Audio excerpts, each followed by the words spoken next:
Друзья, всем привет! Паша на связи. А вы когда-нибудь покупали в продуктовом магазине стройматериалы, а в строительном магазине продукты вы покупали? А підкажіть, будь ласка, тут у нас день народження у хлопця. Хочу зайти до вас, подивитись ціни на торти чи торти, як воно правильно, асортимент, і надіслати хлопцям, щоб вони обрали. Чи можу я знімати відео, торти, не торти, фото, чи у вас охрана буде кидатись? Ну, таке питання я вам не відповім. Можете дізнатись, будь ласка, я почекаю на лінії. Дякую вам за очікування. Отже, уточнила інформацію. Фото торта буде дозволено вам. А відео? Алло? Ну, якщо це тільки торта, то можна буде. Ну, конфети, може, торти, печеньки, чи тільки торти можна. А сільодку можна?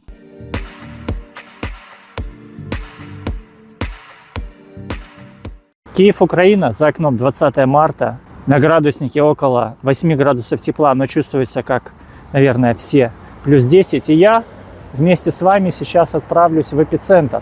Именно в эпицентре появились новые, после реконструкции, можно так назвать, отделы продуктовые, когда человек, кроме досок, гвоздей, шурупов и лобзиков, может еще зайти и прикупить все, что ему нужно для дома. И я тут недавно был, посмотрел цены, удивился. Ассортимент огромнейший, и это не может не вызывать уважения. Почему? Потому что это делается в первую очередь для удобства людей, ну и, конечно же, для заработка. Посмотрим, что нам предлагают, по каким ценам и в каком количестве. Погнали?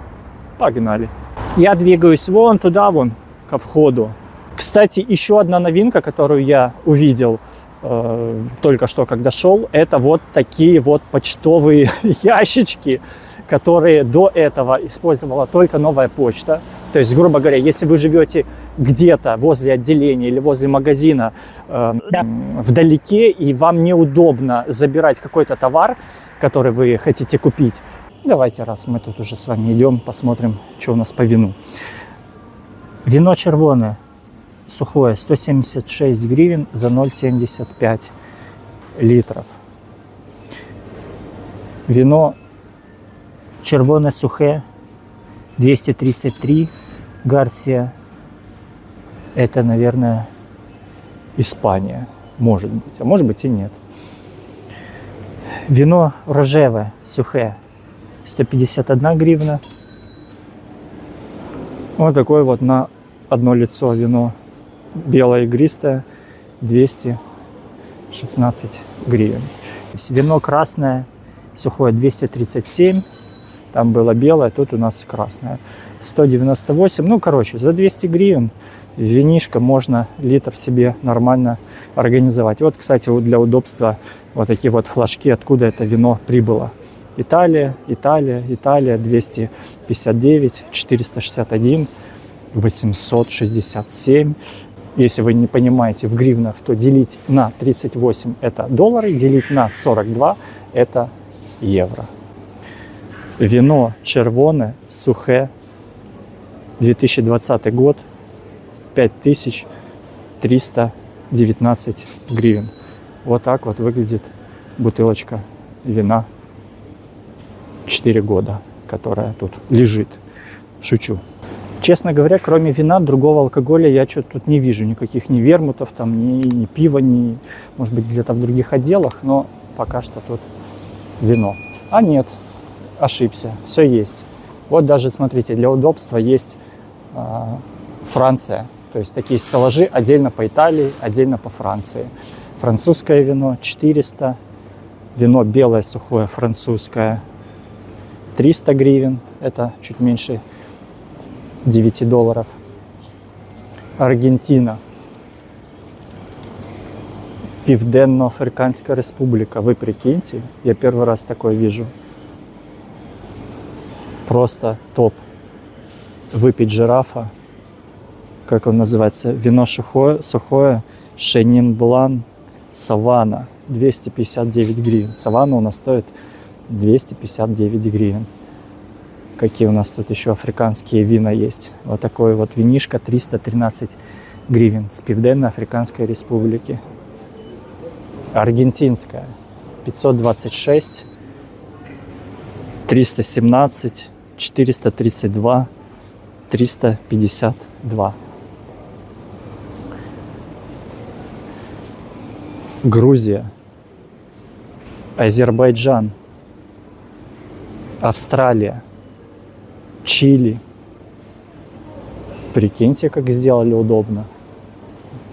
Просто ставлю респект. А также ставлю респект каждому из вас, кто смотрит мои видео и кто реагирует на них, потому что обратная связь всегда важна в виде коммента, в виде подписки и в виде лайка. Лайк, кстати, это некая благодарность мне за контент. Спасибо, что ставите лайки. Молдова, молдовская, 162, 360 на любой ценник. Есть и 460, есть и 300, есть и 170. 170 за литруху. Украинское вино Шабо 199, 215. Шабо красное 199, Мускат 211. Так, друзья, переходим к следующему этапу нашего повествования. Чипсы. Ну, чипсы, я думаю, они по цене плюс-минус одинаковые везде, но просто вам для информации. Цена на чипсы. Лейс и люкс. Лейс 63, такой пакован, да. Это у нас 120 грамм. Вот так вот. И люкс. Тоже от 60 гривен. 183 грамма стоит 89 гривен. Разнообразие и количество видите сами. И с беконом, и с лисичками, и с солью, со сметаной и зеленью. Мне лично больше всего нравится из всех возможных, да, это вот сметана и зелень. Не знаю почему, ну вот просто нравится. Если дешево и сердито, то есть чипсы золотистые. Я не знаю, сколько им лет, но я помню их еще в эру своей молодости. Вот такие вот золотистые чипсы стоят 27 гривен. Принглс, не узнал их, новая упаковка, 163 гривны или 130 по скидке, в зависимости от вкуса. Сыр, сметана, оригинальные или паприка. Кто был в Грузии, я думаю, что понимает мою страсть к натахтари, потому что в Грузии, где бы вы не приземлились, в кафе, в ресторане, вам обязательно дадут в качестве лимонада натахтари. Натахтари в Киеве на сегодняшний день за литр 77 гривен. Недавно еще недавно она стоила 40 гривен, потом начала дорожать. Сейчас за литр стоит примерно 77 гривен, можно найти и дешевле. 0,5 литров в стеклянной упаковочке стоит 54 гривны. Для примера, для понимания диапазона цен. 77 гривен литр зафиксировали, а теперь посмотрели, допустим, Пепси. 1,5 литра 45. Там литр 77, тут 1,5 литра 45. Масло растительное 5 литров 415 гривен или 355. И литруха 75, 65, 67, извиняюсь, 115. Мивина и все, что с ней связано, от 9 гривен и погнали выше, да, 8, 9. У меня глаза разбегаются. Всякие супчики, каши быстрого приготовления 9 гривен, 12. Вот такая вот. Нет, это отсюда. Это у нас 18 гривен. А вот такая каша стоит 9 гривен. Так, кетчупы у нас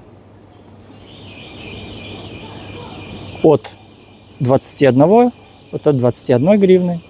И поехало вверх 146, 138, соусы 35, горчица, вот такая вот горчица 31 гривна, мецна. Обычная горчица, да, допустим, да, вот европейская, вот такого формата 22 гривны. Давайте посмотрим по молочке. По молочке молоко 47 гривен, простоквашино 2,5, Молоко. Первый раз такое вижу, что это такое. Кто производитель? Виробник. Украина, Рівненська область, село Крупець, Радивилівський район. Никогда не видел такое молоко в магазинах. Молокия 2,5 49 гривен. Кефир, молокия 2,5 46 гривен. Ряженка 55 гривен за литр. Ну или сколько оно там вмещается. Сметана 20% 49 гривен. Вот такая вот сметана. Какая-то жидковатая для 20%. Сметана Президент 15% 45 гривен. Конфеты. Смотрите, Вечерний Киев 376 гривен. Вот такая вот упаковка на 352 грамма. 139 гривен. 200 грамм стоит 254. Рафаэлло, самая обычная, самая привычная, 139 гривен. Вот такая вот корзиночка. Феррера 265 гривен за вот такую вот коробочку. 265 гривен за коробочку из 4 штук. Я-то думал за одну коробочку, это из 4 штук. Яйца у нас в эпицентре. Напомню, я в строительном магазине на левом берегу. Поштучно яйца 435 гривен за 100 штук, за десяток 43 гривны поштучно. Если у нас яйца из коробочек, то 70 гривен ясен цвет, да? 69 гривен, поменьше яйца, там у нас L, тут у нас M. 62 гривны яйца. Ну, короче, яйца в эпицентре дорогие. Торты. Постоянно меня исправляете, напишите раз и навсегда, как правильно, торты или торты. 350 гривен, вот такой вот БКК, сердце краины. Маракеш, один из самых дорогих тортов, потому что там и орешки, там и все остальное, 460 гривен. Пражские. Какой-то бренд. Много интересно, вот много брендов, которые я даже не слышал. Обычно, знаете, Рошен или БКК. Вот тут есть какой-то Вацак. Адреса потужностей Могилів-Подільський, Вінницька область. Вот так вот. Не слышал, не видел. Может быть, не обращал внимания, конечно, но не видел этот бренд раньше. Так, готовая продукция в виде сосисок, в виде мяска. Слева направо начинается от наименьшего к наибольшему. Честно говоря, вот сосиски выбирать, это просто та еще головная боль, потому что где-то указано за килограмм, где-то указано за 100 грамм, где-то указано за упаковку. Нужно очень внимательно за этим смотреть. 55 гривен тут за упаковку 395 грамм. Сосиски, ну, такого ятранчик, это по типу детские с сыром, 123 гривны за упаковку 395 грамм. Да? Да. Странно. Написано тут 395 грамм, а на самих упаковках 410.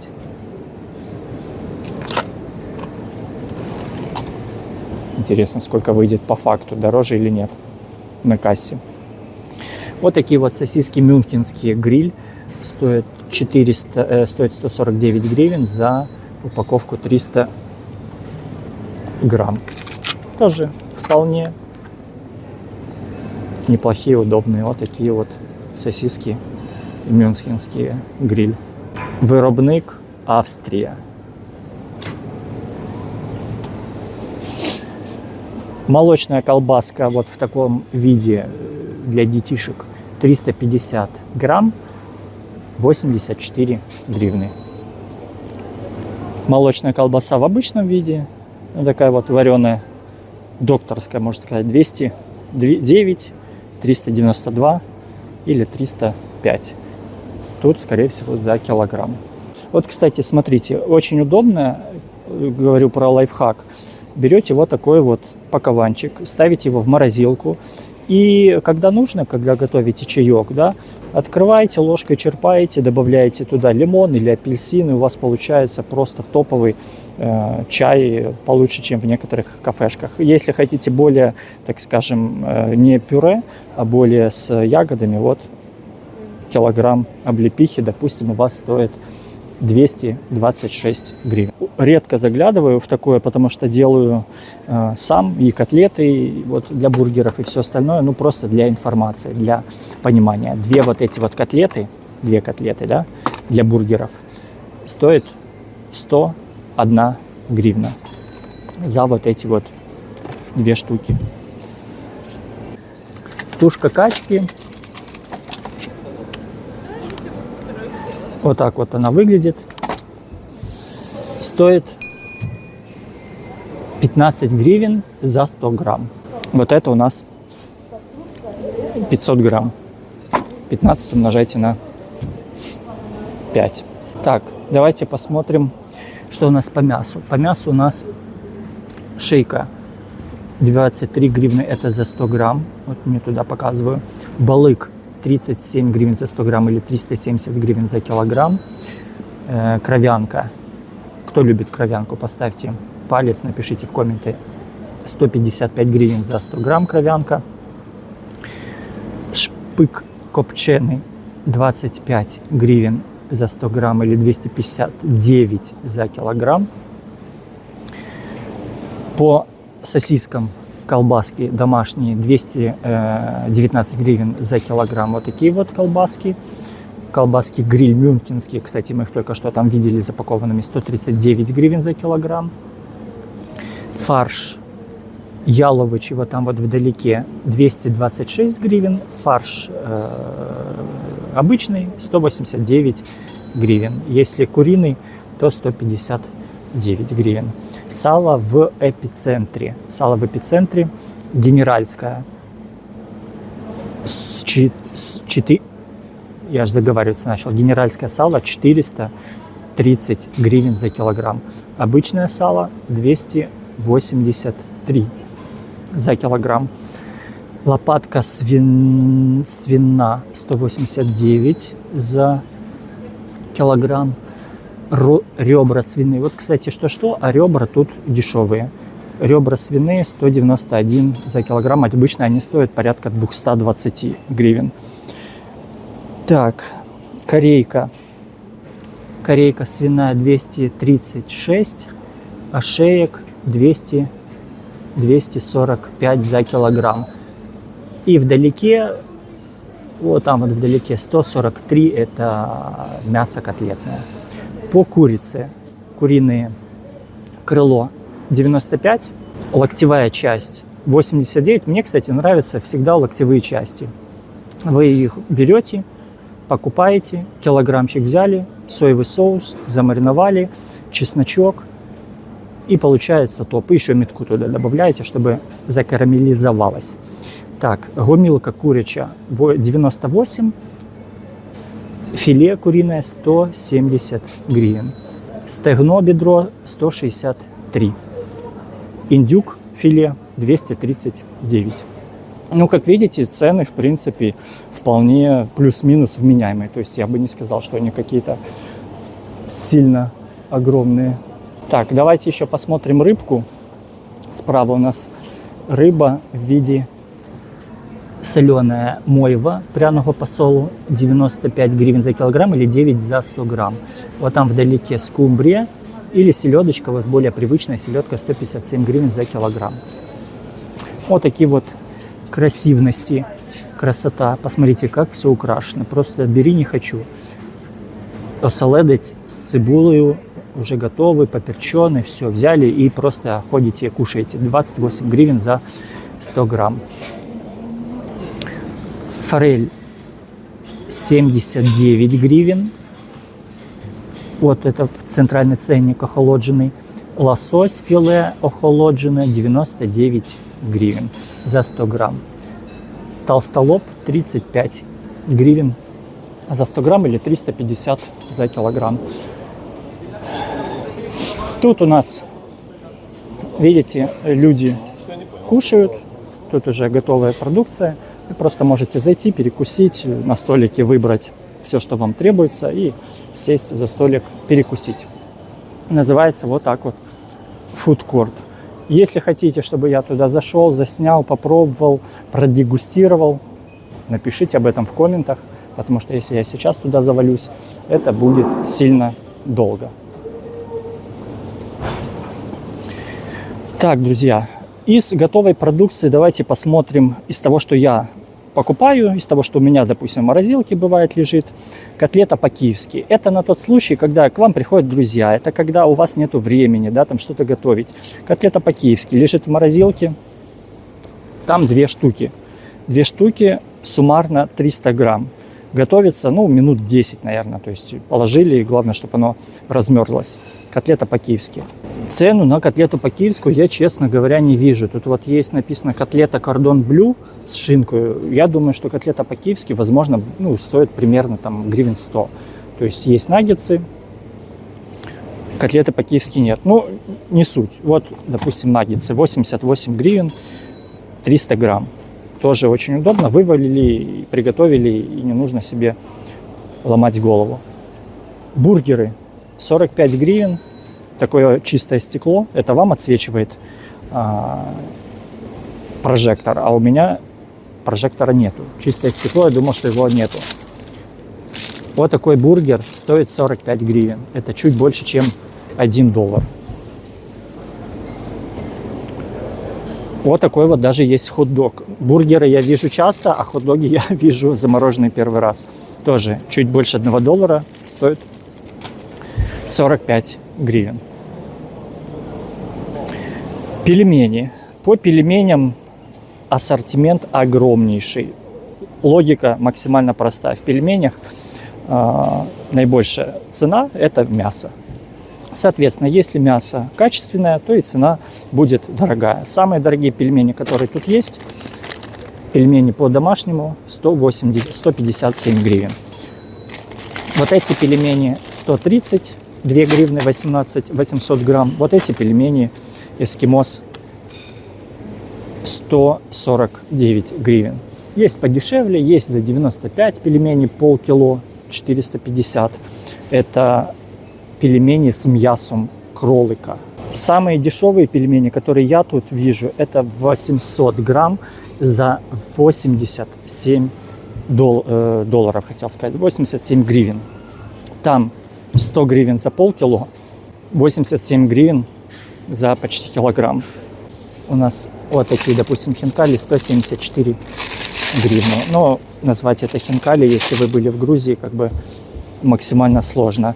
Вот эти вот хинкали еще куда не шло. То есть большие, ну, они еще разварятся, но все равно это как бы ни о чем. Хинкали должно быть вообще с размером с кулак. Так, масло. По маслу цену вы видите. Средняя цена, если сплюсовать все, 70 гривен, 90 гривен, 67 гривен, 77. Средняя цена на масло, я думаю, выйдет где-то 70 гривен плюс-минус. Вареники. Вареники с картошкой, вареники с вишней, вареники с картошкой и беконом. Средняя цена на вареники 75 гривен. Есть вот такие вот с творогом 52 гривны. Так, друзья, давайте еще посмотрим замороженную рыбу и будем двигаться дальше. Форель замороженная 355 гривен за килограмм. Горбуша 275 гривен за килограмм. Скумбрия 155 гривен за килограмм. Вот объясните мне логику, друзья. Вот, ну, может быть, я что-то не понимаю. Вот смотрите. За килограмм, за 100 грамм, за 100 грамм, за килограмм, килограмм, килограмм, килограмм. Почему где-то за килограмм, а где-то снова 100 грамм, и тут 100 грамм? Ну, какая логика? Чтобы запутать людей или какая? Хек 199, тилапия филе 199, хек, тушка 157. Лосось стейк 78 гривен за килограмм. Мидии чилийские 255 гривен за килограмм. Креветки 499. Размер, в принципе, такой суровый, но по факту из этих креветок останется, наверное, вот из того, что я взял, ну дай бог, чтобы процентов, наверное, 20 осталось. Они в таком панцире, который якобы их защищает, как говорит магазин.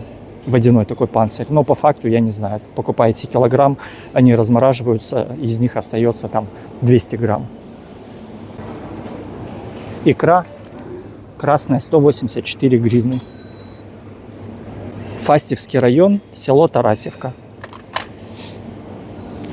225 было гривен, по акции 184 за 100 грамм. Так, друзья, ну и овощи. Перед выходом посмотрим овощи, в какую цену в эпицентре, в строительном магазине на левом берегу. Перец красный 179 гривен. Красивый, ничего не скажешь. Красивый, красивый. Острый перец, острый чили.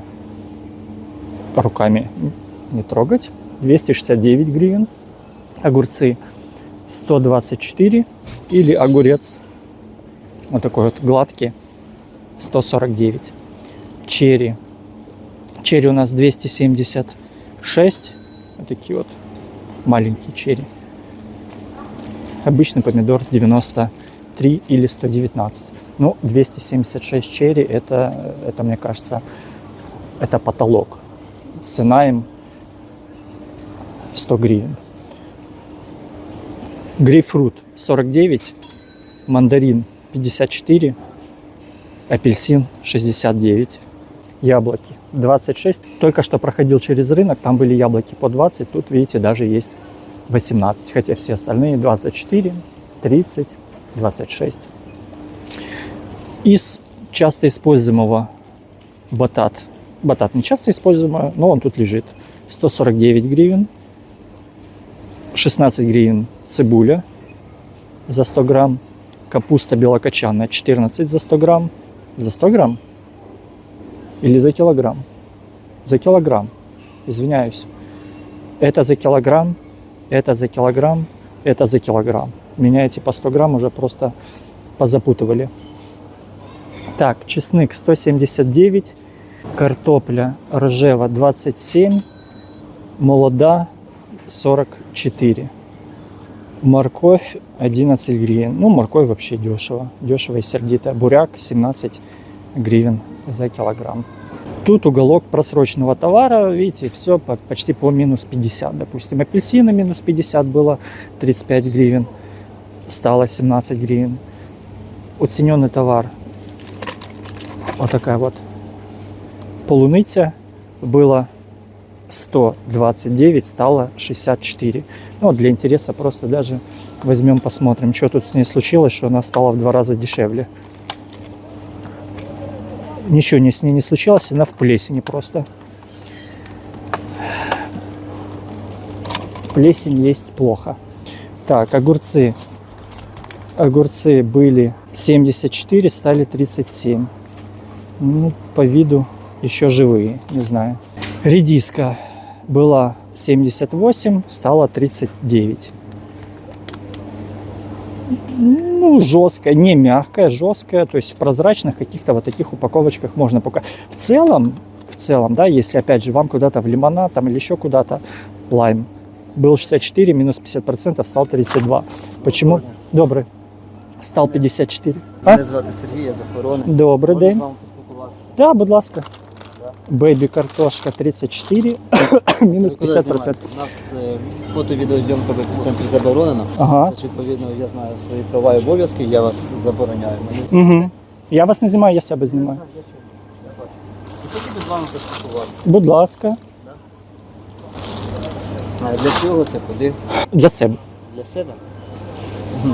Так. А перед цим ціни знімали. Да, продукцію. Товар знімали, Да. Що тут щось може щось не так, не подобається?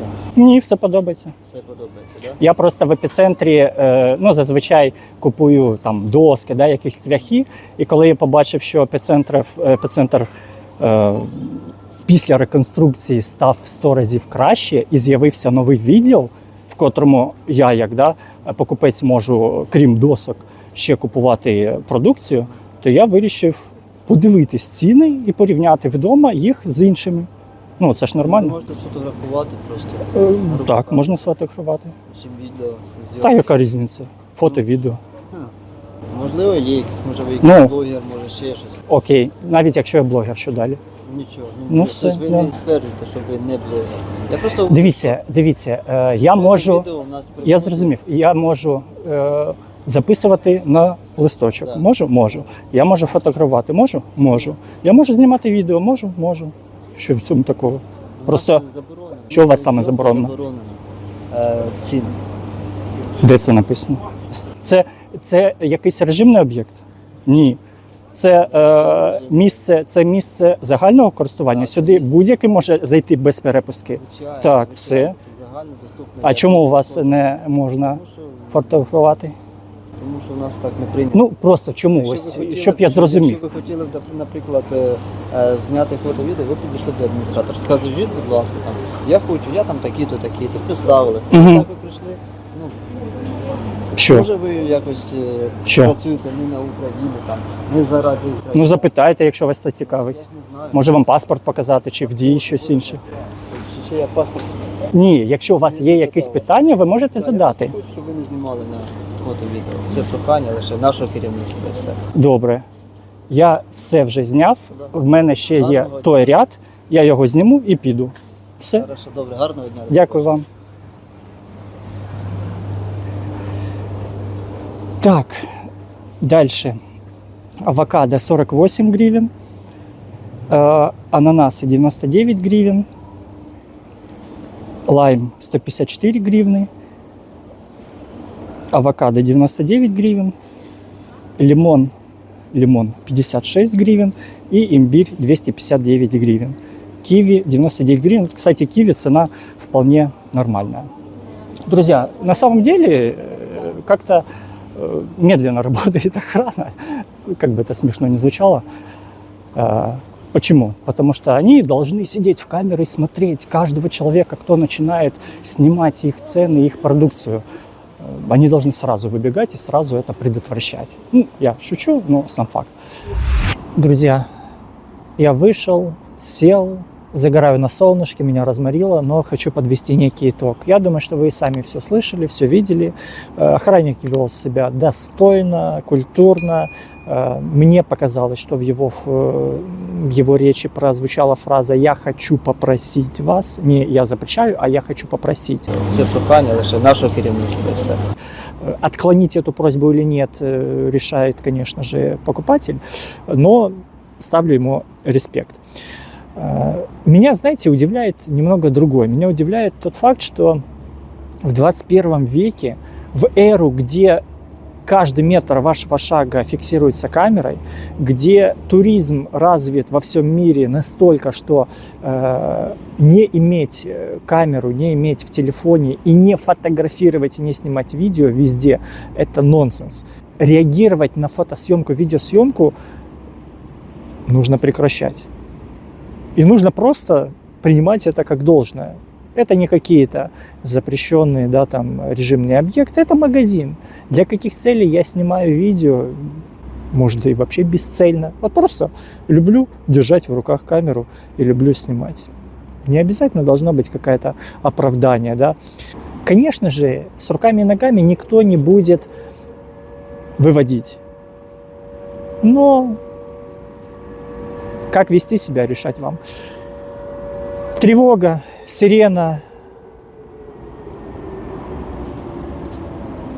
Ни дня без, как говорят.